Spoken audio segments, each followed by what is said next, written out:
Good morning again, everyone. I hope you enjoyed the exhibition. Feel free to ask us any questions at the end, okay? This is our fourth educational program, Art and Technology, and our last one is Art and Legacy, and it will also be the closing of these 3 intense months. And today we are going to have 4 speakers. I'd like to invite next to me Dr. Matthew Attard, and artist, and Dr. Georgina Portelli, Deputy Chair of MICAS, Malta's International Contemporary Art Space, which is set to open this October. Please join me. Hello. Just before we start, I'd like to give you a bit of context and explanation on what we will be speaking about today. In this first panel, we'll be diving into the relationship between art and technology, both within artworks themselves, but also art institutions and how art is also presented nowadays through new technologies. And then we're going to pass on to the actual space, the villa, and how technology is actually being integrated within the restoration process and the architectural process. So, Matthew and Georgina, thank you, first of all, for joining us. Matthew is actually as well one of the artists, part of the exhibition Space and Time. And he has created a site-specific piece which will remain part of the OmenaArt Foundation and LuginsLand of Art. Matt, how are you, first of all? I'm fine, thanks. It's on? Let's see. It's on. Check now. Let's see. Thank you. Okay. Okay, great. Hello, everyone.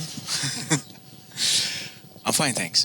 Yeah, fine, thanks. It's very nice to be here. Thank you for the invitation. Lovely place, and it's very interesting to see how it's being transformed as well. I agree. So, Matthew, I have a few questions for you, but I'd like this to be more of a conversation. Through your work, we've seen different ways of how you're applying technology or using technology or challenging technology. Can you explain more about that relationship? Yes. I think it's a bit of a complex relationship, but at the same time, I tend to not think about it. Like, I tend to, I'm not interested in using technology in my artistic practice for the sake of using technology or just to test new things, right? Like, I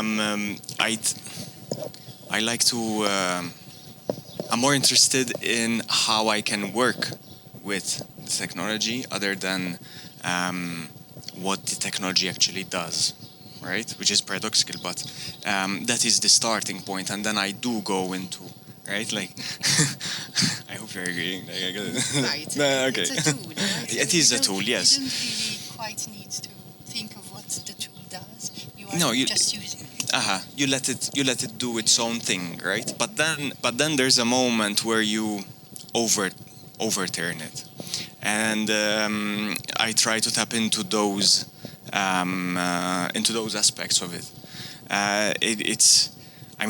Philosophically we can go back and argue that even a pencil is technological, right? And we can so anything is a kind of extension of the mind and of the body, and you are doing things with it, right? Like in this case, it's an artistic process. But we do live in a world where, of course, like technology is now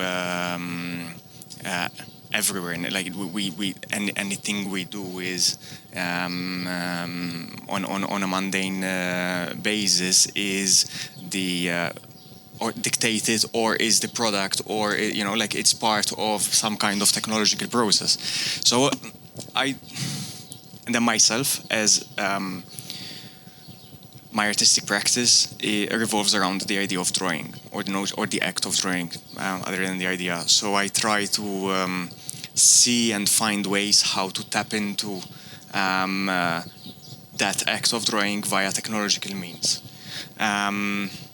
But yes, this means and there's also one thing that is important, I think. In artistic practice,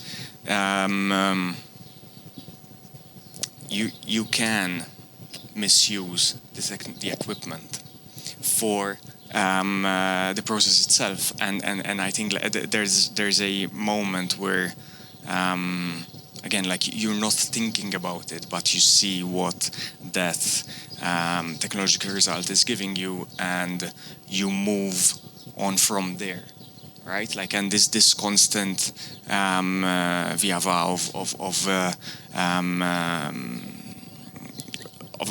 a kind of dialogue that you work with. So I don't know if I answered it. Georgina, I'm going to ask you a similar question. Is it on? Let's see. Hello, it's on. You just have to hold it a bit closely. Right. Yes. Okay.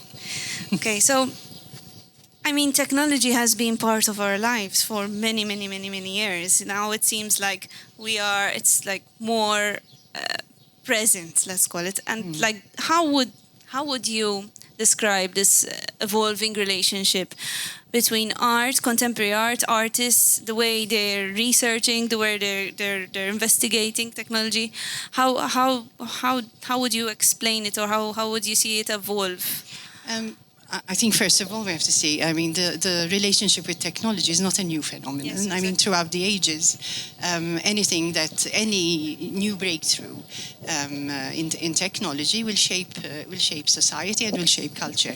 And there's and it will impact artists and their process and their product. So innovation is part and parcel of what happens. Art happens in the world, so anything that is breaking through is going to impact it. However, I think the difference now is that this relationship is going at a much faster pace, and it's more. There's greater synergy. Why? Because technology is pervasive now.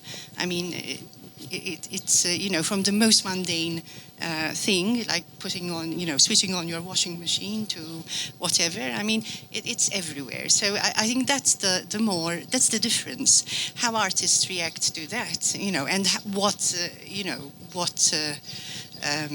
it's certainly fueling greater innovation in art. And you see this, and new forms of art are springing up as soon as, let's face it, technology usually has a very short shelf life now. I mean, you're seeing new things popping up. The pace of AI development, the virtual reality, mixed reality now. I mean, there's so many forms. There's a trajectory, certainly, but how and what shape and form it will take. I mean, it's as dynamic as art can get now. It has, there's a number of issues that you can see already. With regards to the type of art you come across, the type of art museums have to cater for, certainly. The technology itself as a medium, I think these are all, I find them fascinating, and certainly museums have to cater for this and adapt for this. But as Matthew was also saying, the technology essentially is a tool, however, and whether you will, really think about, of course, artists can I mean, as Matthew's doing, I mean, with something that you use within a laboratory context to do research. I mean, it's interesting that it is used in its, you know, in a very different way than what you would have within a research context. So I think it's interesting. Not just, I mean, interesting is not the word, is it? But certainly exciting, I think. Open. It's very open. It's open. It's very open. It's open-ended as well, and I think there's the further we progress between like art and technology, I think the conversation about the ethics of it is surfacing. Yes, a lot, right? ethics and equity too. Because, but go on there. No. I'd like to hear your view on ethics. My view on ethics, I think it's. I'm not sure about it yet, but it's. But I think no one is. I think it's a much open conversation than technology itself, because we are already living in a situation that we cannot exactly define, right? So we are dependent on the latest model, as you said. You are right. So that so there's like the ethics of it, that where technology then is kind of like this post-capitalistic medium that is dictating a lot of things, like and shaping up our lives, also maybe non-consensually, right? Like whereas then there's also the ethics of for example, AI itself, right? Like what is that database? Who is what data is ours, and you know, like and there's so it's still very murky. It's murky, but it's also challenging, I think, well. the boundaries of art as Yes. well, or the traditional conceptions of art. Yes, I agree. And artists, I suppose. And artists as well. But then I guess like that also depends on you know, artists, museums, galleries, scholars. You know, like it's all about. It depends on audiences too. Audiences as well. You know, like so it's a very broad conversation that is happening and needs to happen more. Maybe. Yeah, well, I agree with you in terms of the ethical aspects, certainly with data collection, and but not just that. But, I think there's also other issues with regards to IP, you know, with regards to copyright. I mean, with regards to the market in art. I mean, so many things are being challenged there. So, but I'm still positive about technology. I don't think it's. I mean, I don't think we can quite take a Luddite view in this sense, because you know it's the world we live in. So I agree. I agree. I think it's neither a matter of being like too techno-deterministic nor technophobic, right? Like I think it's we live in times where we need to kind of like stay, or maybe like art. This is how I see like artistic practice. Like art can stay somewhere in between and provoke issues from both ends, right? Like and it's not going to answer things, but it's going to question. Yes, but certainly using the tools of the time. Yes, definitely. So the meaning making, but the meaning making is happening, you know, through mediation by the tools by the contemporary tools. So I agree. I agree. Speaking of ethics, so Matthew. It's good to note that Matthew is the artist who's representing Malta right now at the Venice Biennale. He's the first solo artist to represent Malta at the Venice Biennale. And he is, together with curators Elise Tonna and Sara Dolfi Agostini, presented a project called I Will Follow the Ship. Right? Yes. And this project has many layers, but one of them is this aspect of challenging technology and the data. Yes. And how data is used. You have the presentation if you want to speak more about it. Yes. Or show something more. Maybe. Hold on. Okay, so let's run through. So, I think Can you see the screen? Yes. Okay. So what we wanted to do in this project was to have a space of convergence, right? A space of convergence that is evoking different questions, right? That are technological, that are contemporary, that are questions about the future, but also are questions about pasts, right? And in fact, the departure point is. Let me check. Yeah. The departure point for the project are these ship graffiti that are found, these historical ship graffiti that are found on wayside chapels, right? Like, I mean, ship graffiti are a phenomenon all across the Mediterranean, right? Like, you find them in houses, you find them in prisons, you find them in churches, and yes, exactly. Big ships in the belfries. Yes. And they're also found in Venice. Yes. Like on the Lazzaretti Islands, in some cupolas of the Redentor, I think of them. But Malta has quite a large concentration of these ship graffiti. And I was particularly interested in the ones that you find etched on the outside walls of these wayside chapels, right? Like, and there's a particular oral tradition that speaks of how each and every one could have been like a form of prayer, an ex voto. So that is the departure point. And some of them, such as this one. Oh, sorry. We have one on the Micah's grounds. I was going to ask yesterday. Yes, we do. Okay. You do have one? Okay. I was going to ask, but okay. Is it a video, this one, or no? Does it have... Can you play it? So some of them are no, it's not playing. It's fine. Technology again. Some of them are covered, right? Like in these drawings, and it's as if like one drawing would generate the next. And what I have been doing for a while is to go there, go on site, and try to retrace these traces, these historical traces with my gaze, right? So there is this. The process itself is already very relational, right? Like I am looking at these traces, at these historical traces. The eye tracker is doing its own thing. Its algorithms are kind of retracing my gaze, and there's That's right, but it's following you. Right? It's following me, yes. It's following me, and hence the title as well, right? Like, It's as the title. But I am also misusing it, so there are moments where it loses me. Yes, it does. It loses me a lot, many times. Like, so in fact, like there are all of these points that are important for the work. Predict what you want to do. Not really. Depends.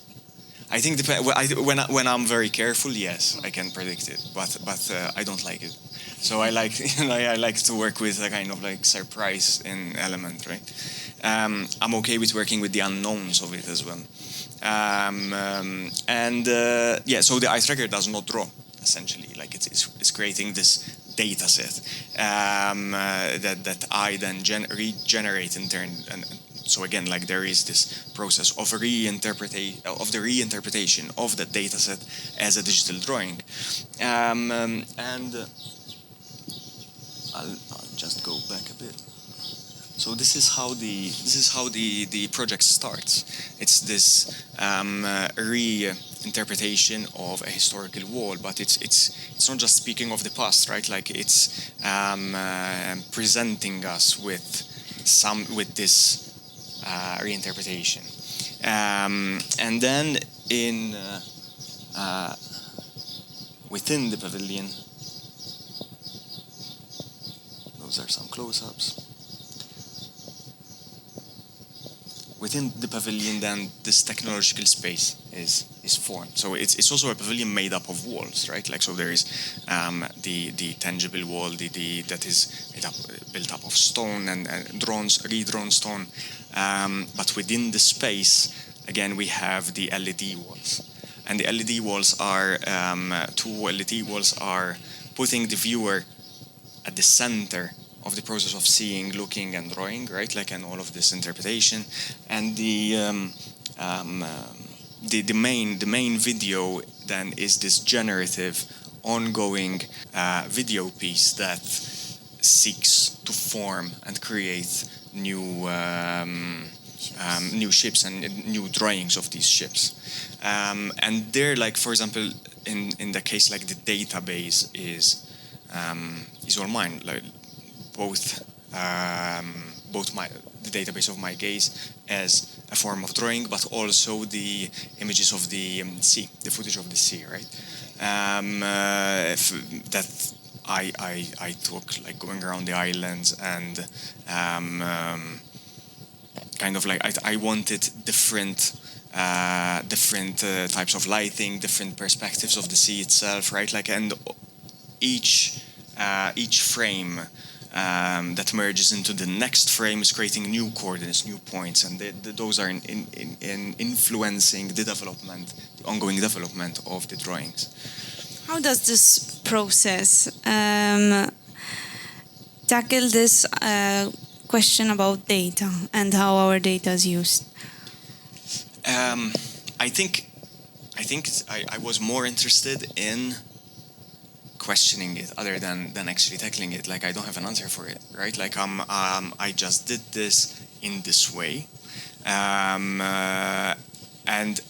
the entire process was a process of collaboration as well, right? Like, we needed Joey as a software engineer, we needed Jamie as the person who became our ears, metaphorically, you know, like, and he's recording and creating this database of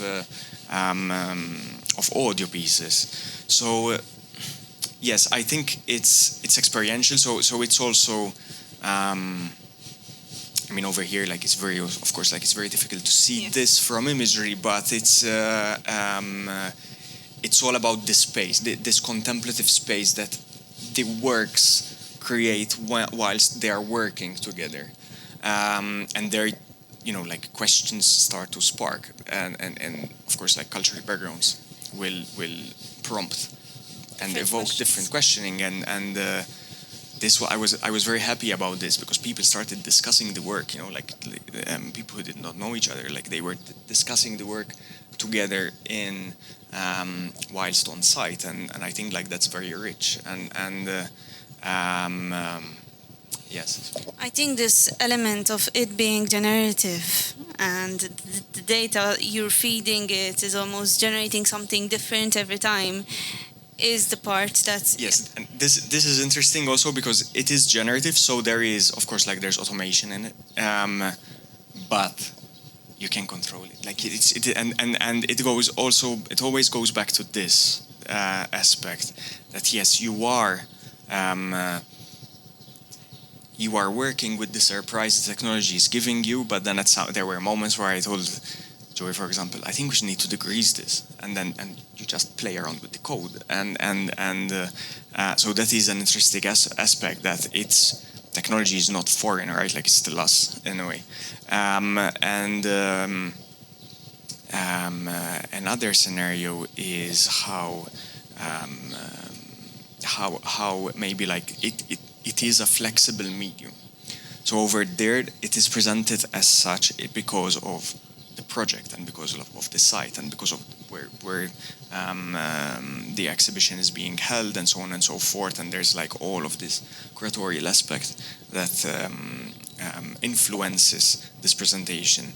But it's a flexible. The data set can grow. The data set can change. Like, it's so yes, and that is also an interesting discussion to have in terms of art. I think it's like, how do you archive that, or how? I think what I find interesting is when you have new iterations of this work. How does that? Yes, exactly. How they have to change. It has to change. But I want them to change. Yeah, like, maybe of other course. artists wouldn't want them to change, right? Like, so. Yeah. Okay. Thank you, Matthew. Georgina, from an institutional perspective, how is how is MICAS and the MICAS team looking into incorporating both digital works and technology within, the experience of a space? Certainly, I think we've established that artists are using new technologies. So it goes without saying that your programming is going to obviously showcase work that will use new technologies. I mean, interactive arts, 101 things. God knows what we'll be looking at towards the end of the year. I mean, I think that's as fast a pace we are moving at. With regards to the space itself, you have to cater for the new technologies. We have certainly done that for MICAS. Whether you can't address all the new hardware that will come out, you also have to be quite judicious, because some technology will have a very, very, very short life. I mean, just think of the way we should never have had. For instance, so that's just one. But whatever, your basics have to be there. Adaptability as well. No, you have to remain flexible. You have to remain flexible, and you have to be very accurate with what is happening. I mean, hence why we look at what is happening in the art world. We visit the shows. We look at the what is happening, not just in our little pond, but globally. So we've placed this exhibition for. Of course, we've also invested in a virtual platform. This was something we wanted to do for a variety of reasons. We want to host virtual exhibitions, because I think the virtual space is at this point is interesting. But apart from that,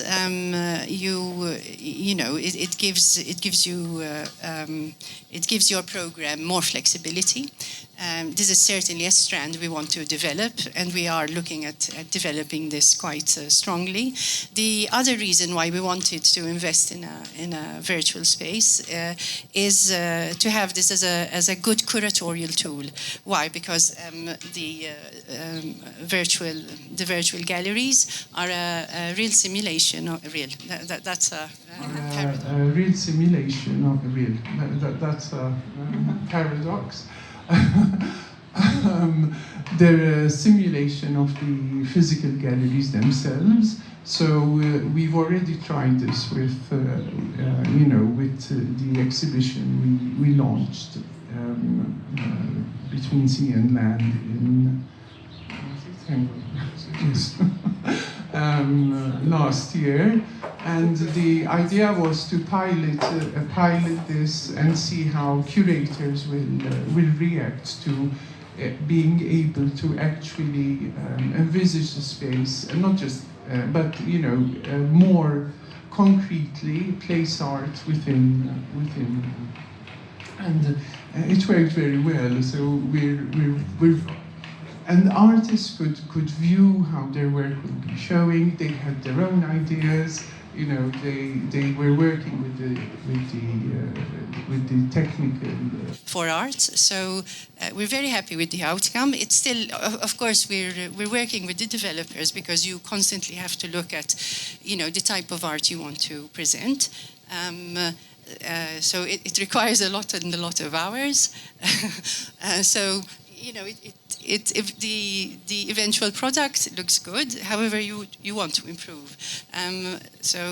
But from a MICAS perspective, this is something we're quite happy with, and we're very, very happy that, certainly for curators,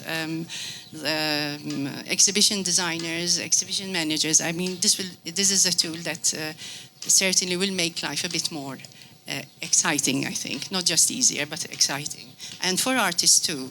So that's where we are at the moment. Of course, the basic blocks have to be there. Internet coverage, digital signage. What else? It was 101 days. We have a grid covering the whole of the spaces, so the indoor spaces and the outdoor spaces. We wanted to ensure that we could host anything that, well, up to now, let's put it this way, that is possible, because we don't want to, of course it will depend on each and every exhibit and every exhibition and the artists you are working with. So even in with the artists we've worked with already, I mean, some of the works already are using software, it's everywhere. So, it's what it is. I suppose even when it comes to sculpture, etc., artists are already using AI tools for that too. So, in fact, we have one in the exhibition as well. Okay. Okay, to conclude, Matthew, would you like to tell us more about your experience creating the digital landscape for the villa? Yes. And perhaps what Sure. process did you, and why the tree? I think so. Before I had to work, of course, like on the pavilion for the Biennale. I had been exploring this idea of drawing within digital landscapes, right? That then I shelved for a bit, but the moment like this opportunity presented itself, I immediately wanted to work on that site over there, right? The moment I saw like this, so I'm from Rabat, right? Like so, I was always curious to understand and know what's at the back of these, what's hidden, what's at the back of these residencies over here. So, and the moment I saw that there's a massive garden and the olive trees, and there's a history of oil production as well, I immediately was interested in that. So then I of course, like I wanted to bring to interpret the tree in a virtual manner, like and I started from there actually, like going there, scanning the tree. But I'm not interested in scanning and using the technology for a matter of accuracy, or I never wanted to use it in this methodical, scientific almost manner, right? Like still kind of do, but like it's wrong in a way. The purpose is different. The purpose is different. Yeah, the purpose is different. So I like doing things also. Like with a sense of intuition and in front of the real world, right? Like and then work from what that data set gives me. So yeah, that's how the project started, and then I started to work with the eye tracker in terms of trying to look at the patterns of the trees, of the leaves, and zooming in, zooming out, and that is how the work has been built, like with the merging of all of these layers. Thank you. You're welcome. It's also good to note that the piece will remain part of the villa in the future. It will be exhibited. It's a permanent piece, just like as well the one behind you of Victor Arjus, as well, which was created a site-specific piece. It will not remain there, but it will also be placed somewhere else. Thank you both. Before I say goodbye, Georgina, I'd like to thank you for accepting this invitation. We're really excited for MICAS. Would you like to tell us a bit more when it's going to open, maybe? And yes, what are the plans? Well, we'll be opening in autumn, late autumn. We have a number of activities planned. We'll be launching our program in June. So hence you have to wait a bit more for that. But you know, we're obviously very excited because this is a culmination of about 6 years of work, and but now it's tangibly close, and you know, we believe it will make a difference. We're very happy to see other sites like your project, which will add more to the ecology here. So, you know, we are happy that, you know, we can create this you know, very vibrant cultural ecology. And I think Micah's above all has to be, you know, about democratizing art. So it is not just about you know, a nice space for art. It is also about placemaking, about revitalizing an area which, you know, had its issues, and also looking after our own heritage, particularly a large swathe of military architecture that needed addressing. But most of all, you know, we're very happy that this is, you know, a one-time opportunity for Malta in the sense that you know, the opening of a new museum is not something that happens very, very often. So that we've managed to do this, I think, is something we're happy to you know, to steer, but also that you know, the community will have you know, complete access to the space. So I'll rest it there. It is very much needed. Thank you so much for all your work as well. Thank you, Matthew. Speaking of architecture as well, now I'd like to invite next to me, Matt, you can take a seat, yes. Excuse my Polish. Elżbieta Lesiak-Kłysiak. Yes? Okay. So Elżbieta is the technical and construction director of Villa LuginsLand. Please come next to me. You can see it from here. As you wish, whatever you're comfortable. Okay, so Elżbieta will be presenting for us, yes, the work that's being conducted in the villa. Bonjour. You have to hold the microphone next to you. Okay. Thank you. So you tried in Polish, so I will be trying in Maltese. Bonjour. Jen jestem Elżbieta Lesiak-Kłysiak. It's something like that. Okay. First of all, I would like to introduce my assistant Małgorzata Góra, architect of our team, and send special thanks for another architect, Aleksandra Chodnikiewicz, which one supported us with this presentation. Okay, let's start again. My name is Elżbieta Lesiak-Kłysiak, and how you said, I'm the Technical and Construction Executive Director of LuginsLand and also architect. Today I would like to talk about new technologies that we'll use in the restoration of Villa LuginsLand and gardens, how unique Class 1 world monuments. I will ask about another slide. The character of Baron Maximilian Tucher motivates us to restore his residence using the most modern solutions. This elegant gentleman was visionary for the 19th century and had a passion for the latest technology. How Joanna said on the beginning of your visit, we got two sculptures, Galileo and Volta, symbolizing science and knowledge. You will find this sculpture on the front of the villa. Alessandro Volta holds on the hands the first model of battery in the world. The next slide show us the plan of Villa LuginsLand complex, where the Baron create new technologies befitting the 19th century. Wells in garden for watering plants, double layers with an air gap ventilation, the roof and attic, and unique ventilation ducts keeping the interior of the villa cool even on the hot summer days. Another one, please.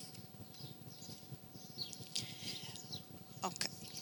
So, as you can see in the next picture, we want to use existing remains of Vilda to cannot be using in the restoration to create new art.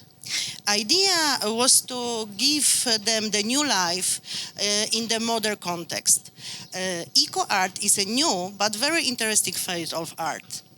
The only limitation is the artist's creativity. And also, we invite interested artists to cooperate in artistic residencies that will be taken as part of LuginsLand of Art. This slide shows examples of contemporary sculptures that, in addition to their aesthetic function, can collect kinetic and solar energy. How you see, we are looking for the unique works of art and with unique function. We have designed grey water recycling. We have a global debt crisis. The grey water recycling is a practical solution to reduce water consumption. Grey water comes from bathtubs, showers, laundry, dishwashing, and other sources except toilets. It can be reused to water garden. Rainwater and grey water storage technology has already been used in Malta and supported by funding from the Maltese government. The new system allows us to monitor the control, quality and level of rainwaters. Now I will be talking about lighting. For lighting, we will use KNX control in combination with DALI system.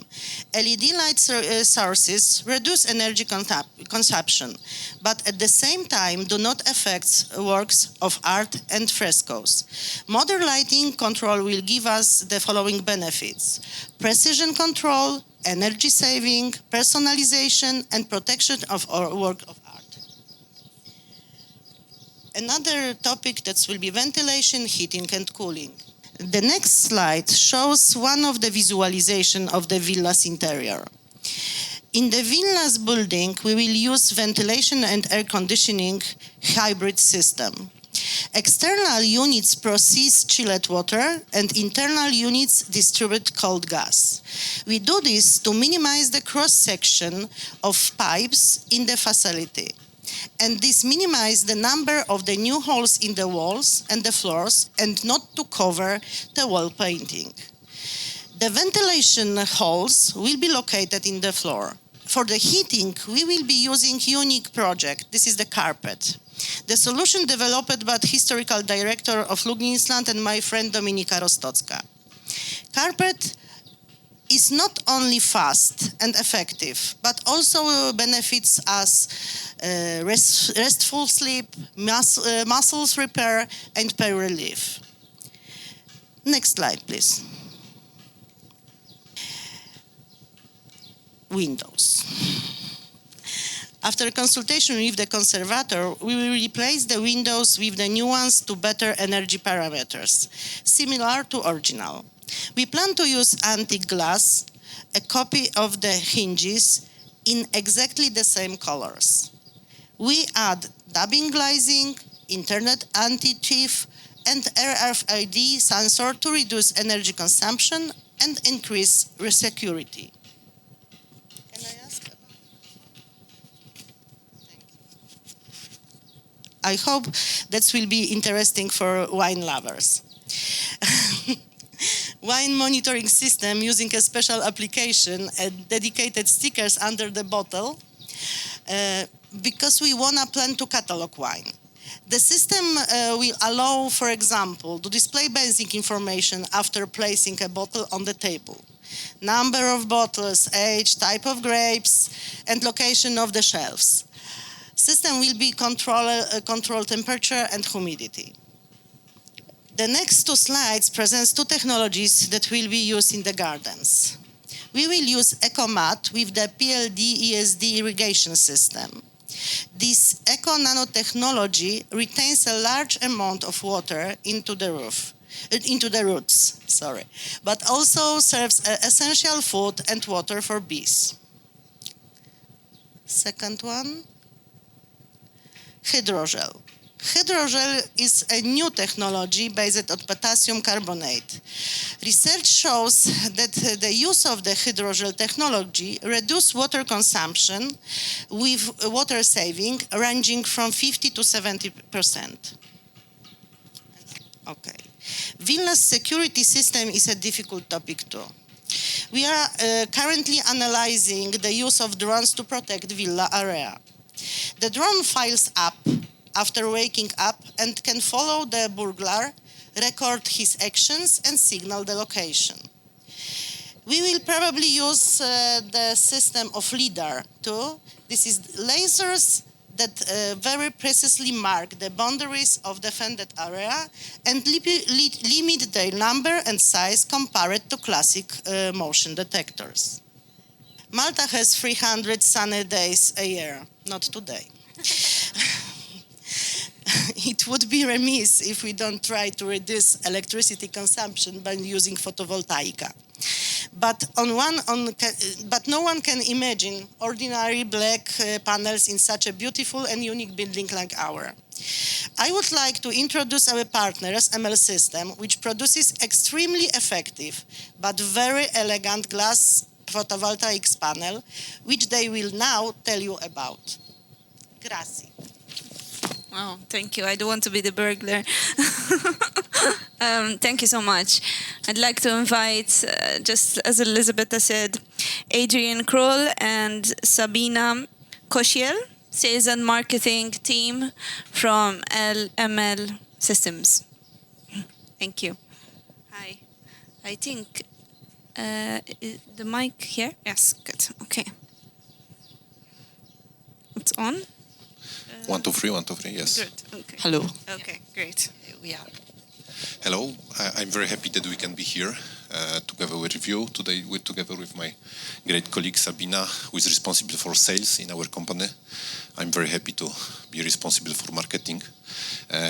We are a Polish company, but European producer responsible for photovoltaic solution. But today we will show you that something which you could have, in your heads connected with photovoltaic could be absolutely totally different. It could be, with very good design. We as a company, we are on European market more than 17 years, and we are existing, I think that we can say now that on global markets. So 29 countries when we are responsible for delivering our products, and we are very proud that we can, changing the world for future generations, why we will show you later. So sometimes when we are thinking about the photovoltaics, we can see the picture like that. Okay, it's generating energy, but how it normally, could look? Better please take a look here. This is how we understand. So we understand that on one hand, the photovoltaic solution should be very efficient. So, this is generating energy from the sun. But on the other hand, something which is much more important, this should be adjusted to the environment. So we understand that our products should not only, be efficient, but also with good taste, with, adjusted to the environment. We need to, and when you are looking here at the roof, the photovoltaic solution, we can also change the colors of the panels, frame panels. So as you can see here, it could be adjusted to the roof.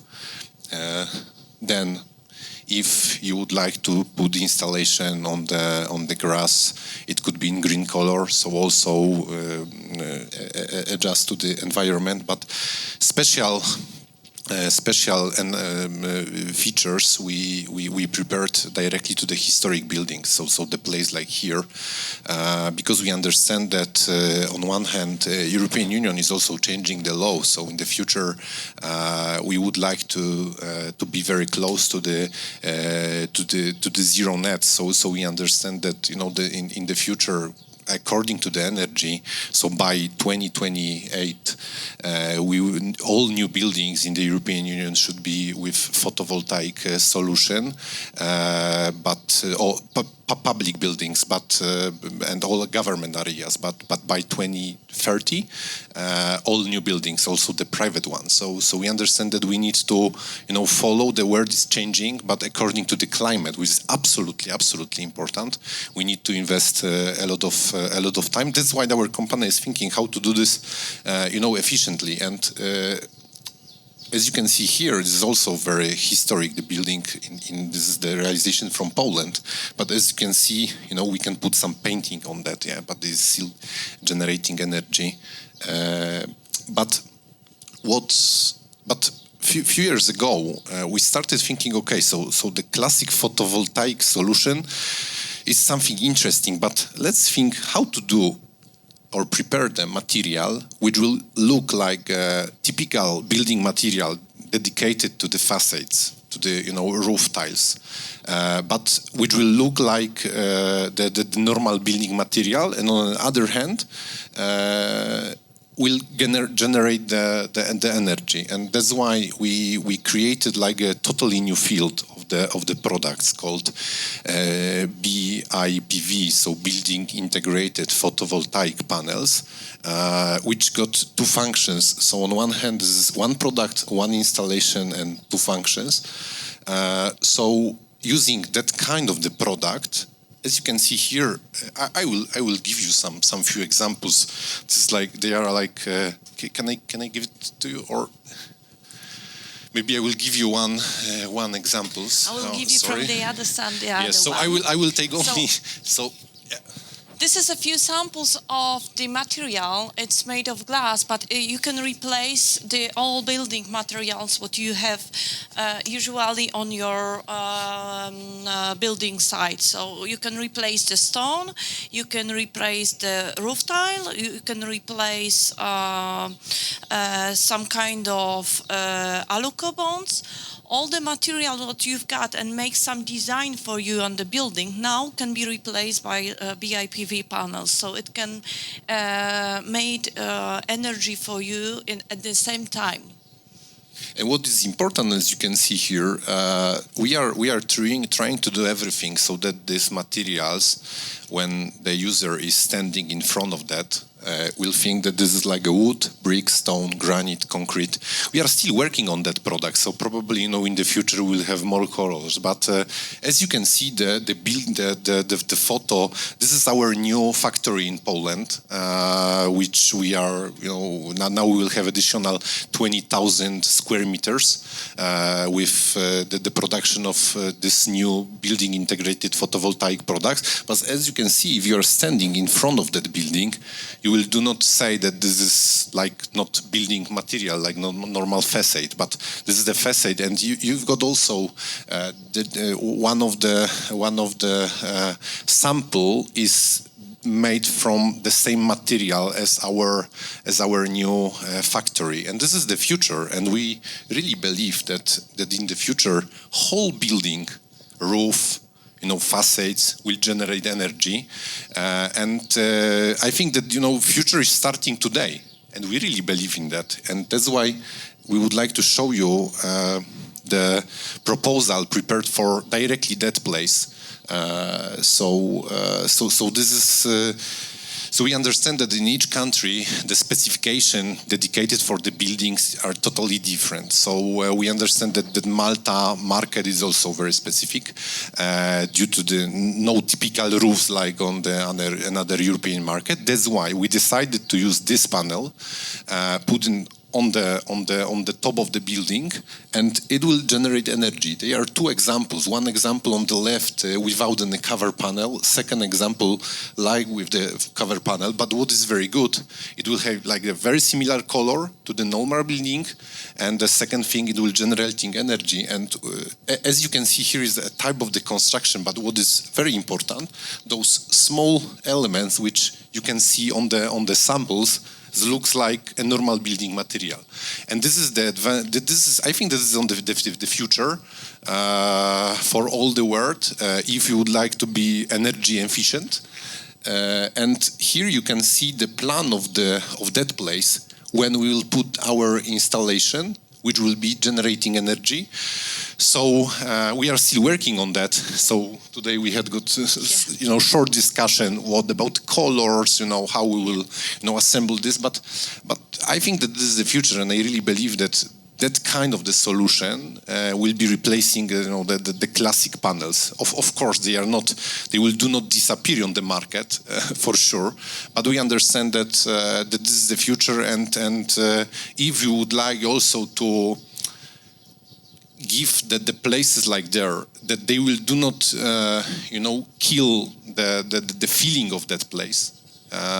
It's the only one solution which we should implement here. Of course, in our offer we got another solutions, but we do not want to speak too much. We got also a roof tile. This is dedicated for many of the European market when we can put the solution like that. The technology and the construction of the panel is really similar, and few of our realizations maybe. One of the realization is made by my colleague Sabina. This is one in Krakow. It's like it's all three buildings, same glass with a BIPV solution. So like you can see, we can replace all the materials, and the most important thing is we can customize the sizes, customize the design, color. We can customize even the profile to replace the other materials.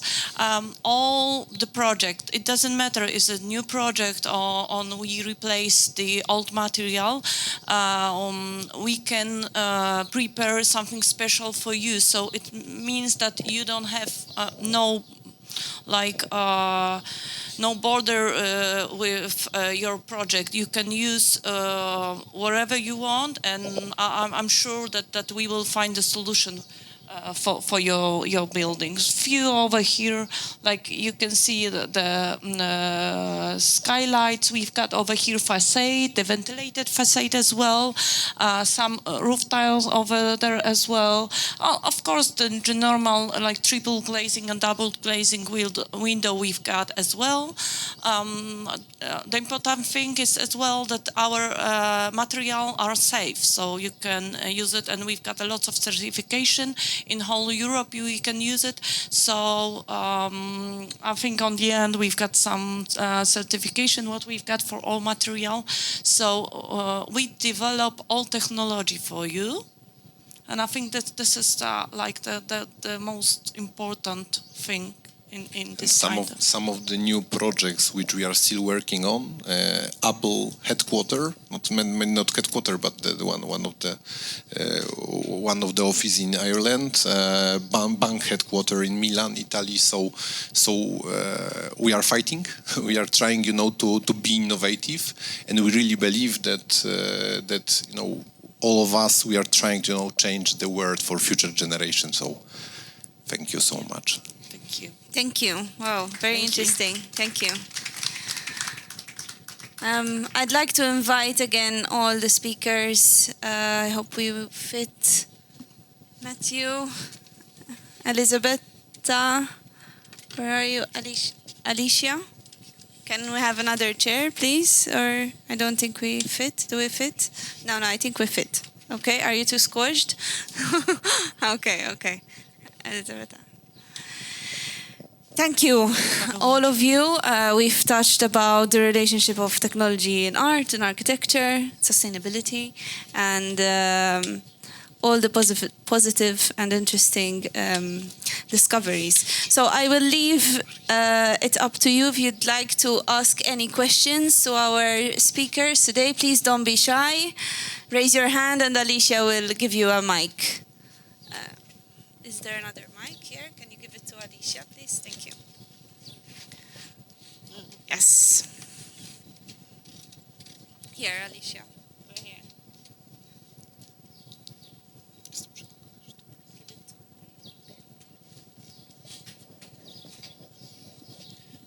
Hi, good morning, and thank you for a fantastic presentation from all of you.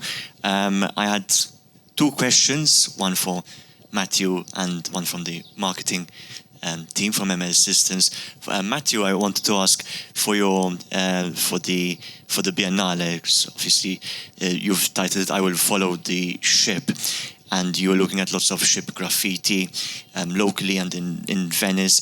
Are you looking maybe to follow the ship? Of course, Malta has been at the center of maritime trade routes since time immemorial, so you're looking to follow the ship to see commonalities with different graffiti elsewhere, and also, and that was for Matthew, and for the marketing team, I was, of course, given the way that solar technologies are advancing, if you even, given that we're able now to move from the traditional solar panel idea to customizable designs, if you think maybe even what the future of solar technology is, if we could say even come up with customizable furniture that is able to absorb solar energy, maybe not too much for the indoors, because that might be a hazard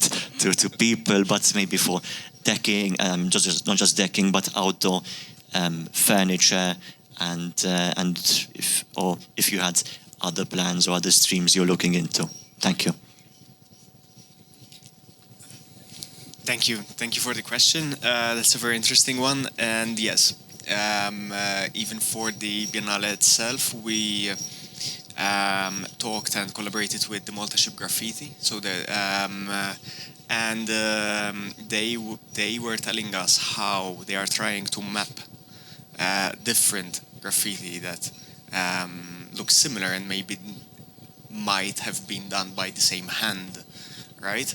That is very interesting to me, like both historically speaking, both in terms of the act of drawing itself, and as well as what is like, as well as for the provocation of what is the Mediterranean today, right? So it is something that I would like to tap into, and I had already started like drafting ideas of projects, and of course like things develop as they come. So thank you. So we are working on the other solutions with photovoltaics. It's called quantum dots, and it's a fully transparent glass who will produce energy as well. We already got the solutions for the window, for skylight. Efficiency is lower, of course, from the traditional one, but you've got a fully transparent, you can have a fully transparent windows on facade, and it can be activated, so it can produce energy. And I think this is this is our most important product, but still we're developing it. So it will take us a little bit more time to show it on the market, on like a huge market. The other thing is we still working on in automotive solutions as well, not only for cars but for trains as well, for a bus as well. So all the places what can. Yes. So I think this two for us are most important for now. Very interesting. Thank you. Anyone else? Yes. Hi, thank you everyone, by the way. It was really interesting presentations and discussions.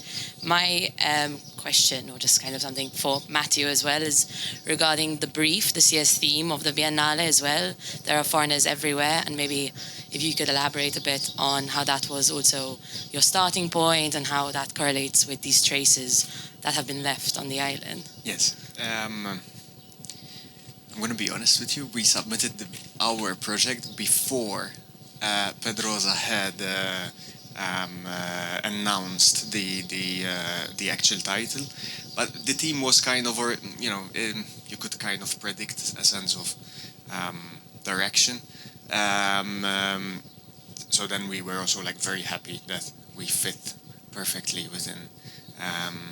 That also kind of like says a lot. There's a certain climate in the art world where that we are, collectively speaking, are working towards with different viewpoints as well, and multiple perspectives. So yes, our project, in view of foreigners everywhere,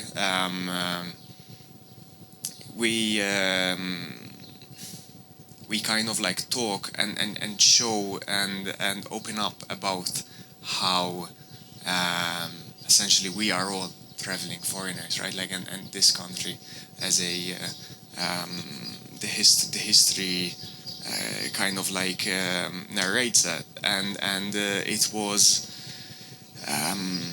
we did the Ship Graffiti themselves step into that, and hopefully manage then to provoke reflections on what the situation is nowadays then.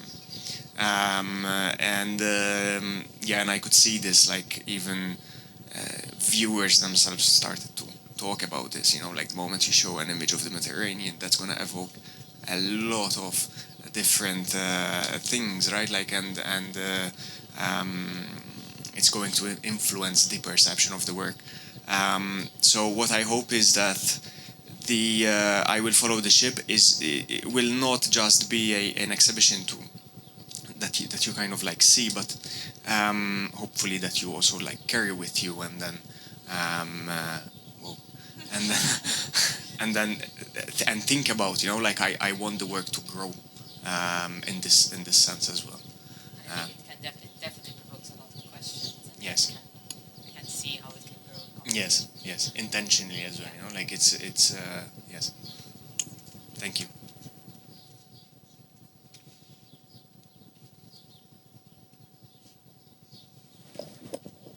Anyone else? Okay.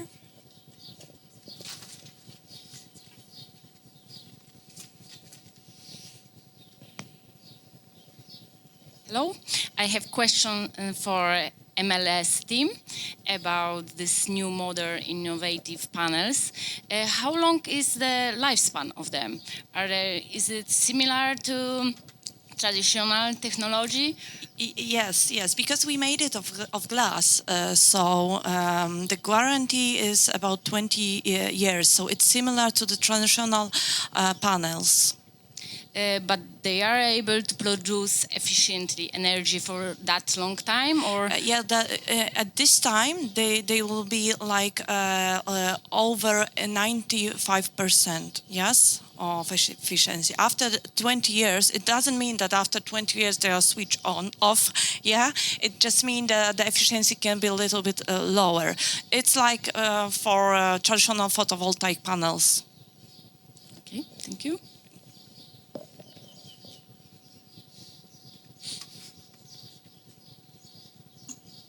Sorry, I have another question for ML systems as well, and kind of because you're discovering new technologies and trying to adapt to also the aesthetics of photovoltaics so that they're more appealing to be integrated directly into the designs of maybe new or old buildings.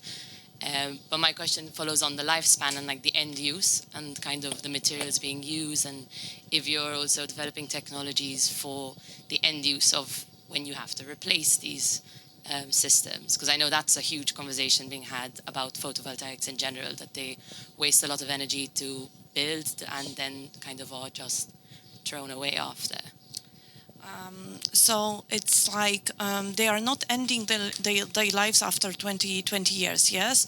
Still, for example, if you have got your skylights, yes, we can produce the skylights with photovoltaic as well. So this life of skylights will be like more than 30 years or even more, yes? So for the photovoltaics, the life will be same like the typical glass. Just efficiency can be a little bit less after this 20 years, yeah?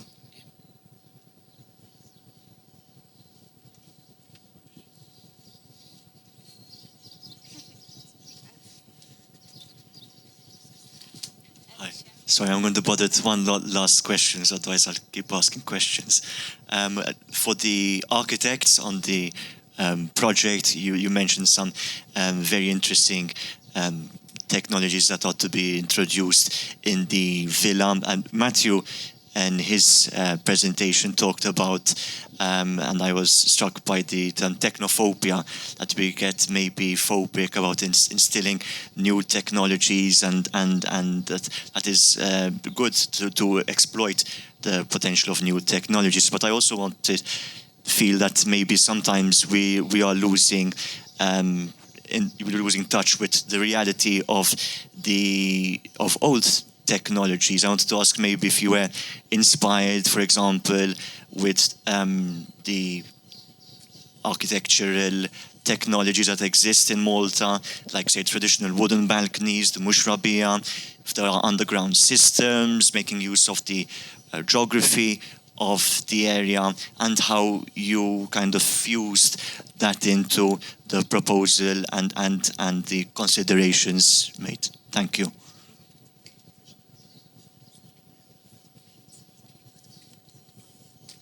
So generally we got extremely respect for the historical facility which one we got. So we are trying to do everything, how we said, about to minimize every sizes which one doing any holes and block outs in the building, because we know how big work we got. So believe us, I think so you see it. So everybody are do everything what we can to have maximum quality and how I said, less technology, modern one, but with the respect for the historical elements. So don't worry, we will be doing what we can to have. I leave it in your good hands. Yes, Thank you.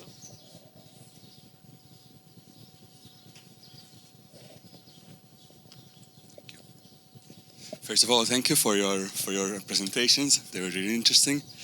I have one technical question when it comes to the ML systems, and I wanted to ask with regards to UV, obviously UV rays in contact with printing.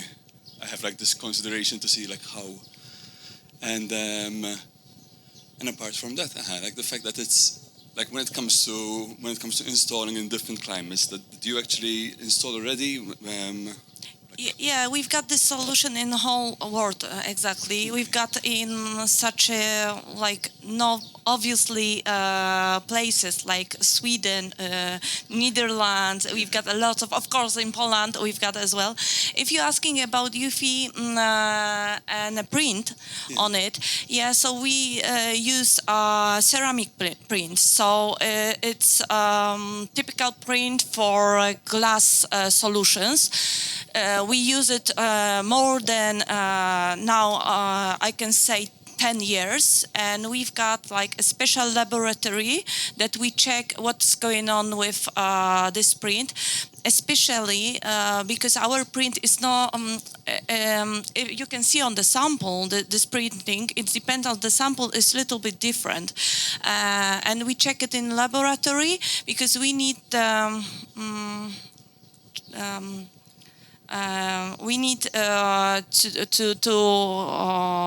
the best efficiency. We need just a second. So okay, so it's not easy to explain, but for the biggest efficiency, we need to check that the UV will be crossing through this paint. Yeah, okay. So we check it all in our laboratory, and it's not going to change. This is the most important for designers, for example. Right? Yes, yeah. Yes. So it's not going to change the color because it's a ceramic print that I'm sure you know it from the building construction, from facade. It's a same kind of print, yeah. Okay. And you had them. You've already installed. Yeah, in we've got them in different places. We've got them, for example, for ventilated facade, even a dark one, like a black one. We've got the white one. So different colors. The print, what you see over there on the screen, I think it's already like 4 years. So it's a multicolor one, of course, made of like I think more than 60 pieces or even more, and some of them got more time in the light. Some of them, the shadow is walking on this print, so we don't see any difference. Very good. Thank you. Thanks. And I've got one last question to the architects, please, which also links to Matthew's theme of technophobia at one point. Because when I've heard I'm afraid about this topic. when I've heard about the intruder alarm system, I was kind of a bit held back, because it reminded me of a bit of like Black Mirror episode of seeing this quadcopter chasing me. I mean, I don't intend robbing the place, but I was trying to imagine myself into the burglar's shoes, and I was curious to see, like, is the system has been in operation already, and would it also cross out of the borders of the villa, or like what's the intention? Because I'm trying to understand, like, will it continue chasing the person? Now, how you see, we are looking for the opportunity to use our properties around the historical complex, and how you see we are working with the archaeologists, which one are trying to find everything what we got here, and the decision what we will be doing now will be depends of what we find. Yes, so in this moment I can say, so we will be trying to do the best to do something what will be incorporating with our building, but I don't know. So we will be can or not. So we are waiting for the research. Yes, that's all. Thank you. Anyone else? Oh, here you go. Okay. I just wanted to say that all of you did a very good presentation, truly amazing. And I have a question for Matthew. And since you mentioned digital landscapes, what is your favorite part about digital landscapes? Thank you. Yes, thank you, and that's also very difficult to answer. I tend to want to, and this also kind of like applies to anything that I do in my practice, right? So I tend to withhold from having a favorite. Otherwise, I would stop there, So I want to kind of the moment I like something, the moment I like, for example, how this digital landscape with this set of trees worked, I want to try like the ones next to them and move forward in that sense, right? So it's very difficult to pinpoint a favorite, but then I think if I really had to choose favorites, they would be like the first experiments, because they are all so, I don't show them, like they are so bad, but I keep them because I like them for the story. Yeah. Okay, thank you. Thank you.